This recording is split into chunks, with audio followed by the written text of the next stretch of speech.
Bible పట్టుకున్నారు, Bible చదువుతున్నారు, కానీ ఆ బైబిల్ని పరిశోధన చేయకపోవడం వలన ఈరోజు క్రైస్తవ సమాజానికి మాలాంటి బోధకులు తప్పుగా బోధించాల్సి వస్తుంది. కనుక బైబిల్ బోధించే బోధకుడు మొట్టమొదటిగా పరిశోధన చేయాలి. రెండవదిగా వింటున్నటువంటి విశ్వాసులు మీరు కూడాను బైబిల్ పరిశోధన చేయాలి. అంటే బోధకుడికి బైబిల్ పరిశోధన అవసరము, వినేవారికి కూడా బైబిల్ పరిశోధన అవసరము అన్నది మనకు అర్థమైంది. మరి ఈ విధంగా పరిశోధన చేసే ఉన్నారు లోకంలో? ఎవరు లేరు. అప్పుడే నేను చెప్పాను కదా, బైబిల్ ఎంతమంది చదువుతారంటే ఒక్కరు కూడా చేయలేదు. అంటే అసలు బైబిలే చదవని వాడు, బైబిలే పూర్తి చేయని వాడికి పరిశోధన చేయగలడా? బైబిల్ మీద పట్టు సాధించగలడా? అందుకే బైబిల్లో ప్రియులారా ఒక మాట వ్రాయబడింది. ప్రసంగి గ్రంథము 7వ అధ్యాయము 24వ వచనం ప్రియులారా, 24వ వచనం. సత్యమైనది దూరముగాను బహు లోతుగాను ఉన్నది, దాన్ని పరిశీలన చెయ్యగలవాడు ఎవడు? చాలండి. సత్యమైనది బహు దూరముగాను లోతుగా ఉన్నది, దాన్ని పరిశోధన చేయగలవాడు ఎవడు? Question mark. అంటే పరిశోధన చేసేవారు ఎవరు లేరు. సత్యం అంటే మీరేమనుకుంటారు? వాక్యమే సత్యము, సత్యమే వాక్యము. అందుకు యేసుక్రీస్తు ఏమని చెప్పారండి చెప్పండి? సత్యమందు వారిని ప్రతిష్ఠించి తిని నీ వాక్యమే సత్యం అన్నాడు.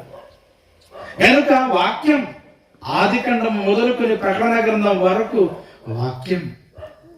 ఆ వాక్యాన్ని పరిశోధన చేసేవారు ఎవరు లేరటండి.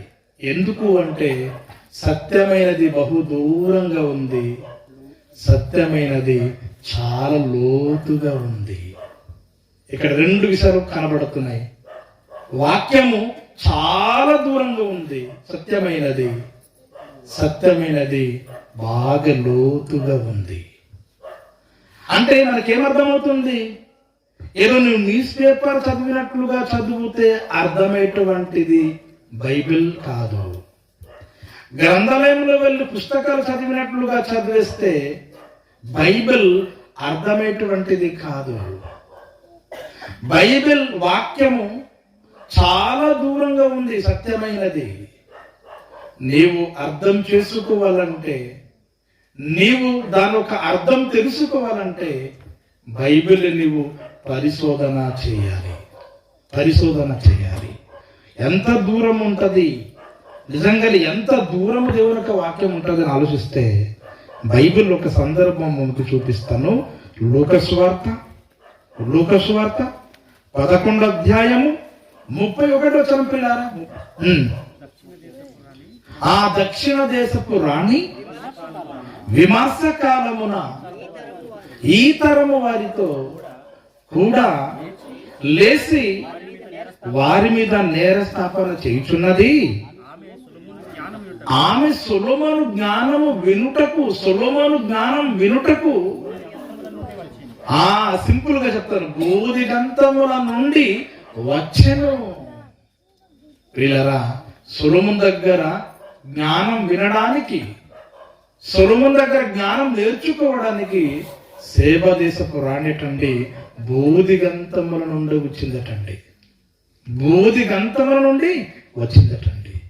ఈరోజు మనం ఎక్కడి నుండి వచ్చామైతే? మనం ఎక్కడి నుండి వచ్చాం చెప్పండి? ఊర్లో జరుగుతుంది కనుక ఊరు దగ్గర నుండి వచ్చాం, మనం ఇంటి దగ్గర నుండి వచ్చాం, లేక పక్క ఊరు నుంచి వచ్చాం.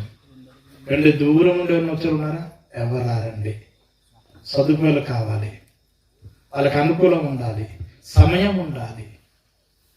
కనుక ప్రియులారా, అంత దూరం నుండి వచ్చిందండి. ఎంత దూరము అంటే సొలొమోను గారు ఆసియా ఖండంలో ఉన్నాడు. సొలొమోను గారు ఏ ఖండంలో ఉన్నారు చెప్పండి? ఆసియా ఖండంలో ఉన్నారు. సేబా దేశపు రాణి, దక్షిణ దేశపు రాణి ప్రియులారా ఆఫ్రికా ఖండం నుండి వచ్చిందండి. అంటే వాక్యము వినడానికి ఖండము దాటుకుని వచ్చింది. ఆఫ్రికా ఖండం దగ్గర ఉందనుకుంటున్నారా? చాలా దూరం అండి. ఎన్ని మైలు దూరం అంటే 1500 మైలు దూరం నుండి వచ్చిందటండి. 1500 మైళ్ళు అంటే ఎన్ని కిలోమీటర్లు అన్నమాట? 2400 కిలోమీటర్ దూరం నుండి ప్రయాణం చేసి వచ్చిందండి. ఫ్లైట్ మీద కాదండి. ఆ కాలంలో ట్రైన్లు కానీ, కార్లు కానీ, ఫ్లైట్లు కానీ లేవండి. 2400 కిలోమీటర్ సుదూర ప్రాంతం నుండి ప్రయాణం చేసి ఆసియా ఖండములో యెరూషలేములో ప్రియులారా సొలొమోను దగ్గర జ్ఞానం నేర్చుకోవడానికి వచ్చింది.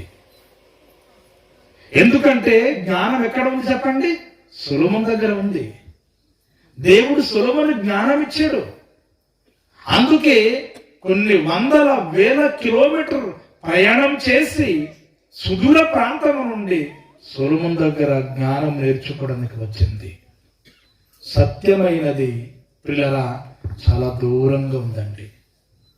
ఈరోజు బోధకులు ఉన్నా, అందరి చేతికి బైబిల్ ఉన్నా, బైబిల్ సొసైటీకి బైబిల్ అందించిన ఈరోజు సత్యం మాత్రము సమాజంలో, సంఘాల్లో బోధకుల మధ్య కనిపించటం లేదండి. జ్ఞానం అందటం లేదండి. సత్యం అందటం లేదండి. దూరం అయిపోయింది. దూరంగానే ఉంది వాక్యం, సత్యం. కనుక ప్రియులారా దేవుని వాక్యం సత్యమట బహు దూరంగా ఉంది, లోతుగా ఉంది అంటున్నాడు. సామెతల గ్రంథం 24:7 చూడండి, చాలా బాగుంటుంది మాట. సామెతల గ్రంథం 24:7 ప్రియులారా, 7 వచనం. మూర్ఖునికి జ్ఞానము అందదు. ఎందుకు అందదు చెప్పండి? మూర్ఖునికి జ్ఞానం ఎందుకు అందదు? వాక్యం అనేటువంటిది బహు దూరంగా ఉంది అని చెప్పాడు కదా బైబిల్లో. వాక్యం బహు దూరంగా ఉంది కదా ప్రియులారా. మూర్ఖుడికి జ్ఞానం అందుతుందా? అందుకుంటే అందేదా వాక్యం చెప్పండి? జ్ఞానం కాదండి ప్రియులారా. ఈరోజు ఎంతో మంది మూర్ఖులకి జ్ఞానం అర్థం కావటం లేదు కనుక ఈరోజు ఫేస్బుక్లు కానీ, యూట్యూబ్లు చూడండి, ఎంతో మంది మతోన్మాదులు, మత ఉగ్రవాదులు, మత ఛాందస్యవాదులు ఈరోజు బైబిల్ని తప్పు పట్టడానికి ప్రయత్నం చేస్తున్నారు. క్రీస్తుని తప్పు పట్టడానికి ప్రయత్నం చేస్తూ ఉన్నారు. ఎందుకు? వాళ్ళకి జ్ఞానం అందటం లేదు కనుక. ఎందుకు అందుతుంది? మంచి మనసుతో బైబిల్ చదివితే కదా. వక్ర మనసుతో, మూర్ఖపు ఆలోచనలతో పిల్లరా బైబిల్ చదివితే ఎవరికి కూడా అర్థం కాదు. ఎందుకంటే బైబిల్ అనేటువంటిది, సత్యమైనటువంటిది బహు దూరంగా ఉంది కనుక అంత ఈజీగా అర్థమయ్యేటువంటిది బైబిల్ కాదు ప్రియులారా. నక్క ఒకరోజు ద్రాక్ష తోటకి వెళ్ళిందట.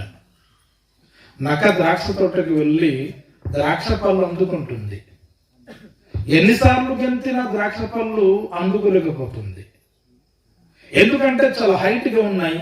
ఇది గెంతుతుంది, ద్రాక్ష పళ్ళు తెంపలేకపోతుంది, అందుకోలేక చివరికి నక్క చెప్పిందట, చి పుల్లవి అని చెప్పిందట. ఏమని చెప్పింది? చి పుల్లవి.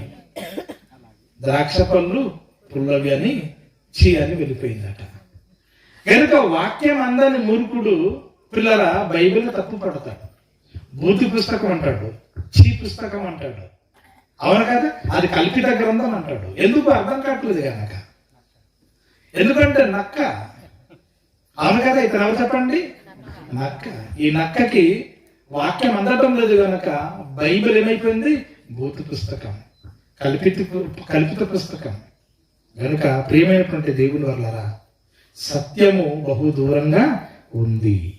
మరి అది మనకు అర్థం కావాలి అంటే, మనం అందుకోగలగాలి అంటే, ఆ సత్యమందు చేరుకోగలగాలి అంటే బైబిల్ని మనం ఏం చేసుకోవాలి చెప్పండి? పరిశోధన చేయాలి. ఏం చేయాలి చెప్పండి?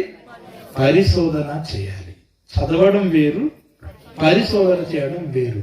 అందరూ చదువుతారు, పరిశోధన చేసేవారు కొంతమందే.